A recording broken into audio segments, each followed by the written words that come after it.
Бүгін халықаралық қарттар мен мүгедектерді әлеуметтік қолдау күні. Мерекеге орай қарттар мен мүгедектерге арналған жалпы үлгідегі Смирнов интернат үйінің қамқорлығындағы адамдар Сбербанк акционерлік қоғамы еншілес банкінің Петропавлдық филиалы және Қазақстан Петропавл арнасы атынан сыйлықтарға ие болды.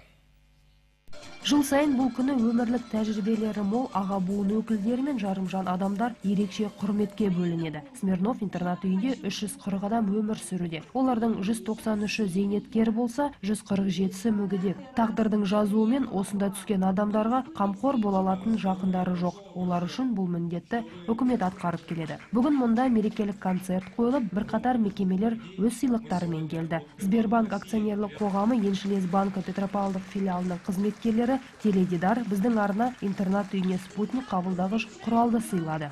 Благотворительность является очень важной частью корпоративной культуры Сбербанка.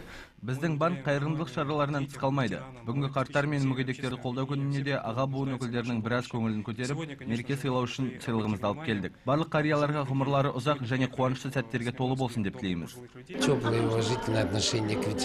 Бүгінгі мереке иелері өмірлік тәжірибесі мол адамдар. Біздің арна үшін бұл ерекше күн. Смирнов интернат үйіне келіп, қарияларымызға құрмет көрсету жақсы дәстүрге айналды. Біз аға буынның қоғам алдында сіңірген еңбегіне ризашылығымызды білдіреміз. 1971 жылы құрылған қарттар мен мүгедектерге арналған жалпы үлгідегі Смирнов интернат үйінде қарияларға барлық жағдай жасалған. Әжелер тоқу, іс тігу, сондай-ақ қолөнердің басқа түрлерімен айналыса, аталар жылыжайларда көкөніс өсіреді. В учреждении созданы все условия для проживания. Тұрмыстық жағдай жасаумен қатар емдеу шараларын ұйымдастырамыз. Бізде 18 мейірбике жұмыс істейді. Стоматология, сенсорлық бөлмеміз бар.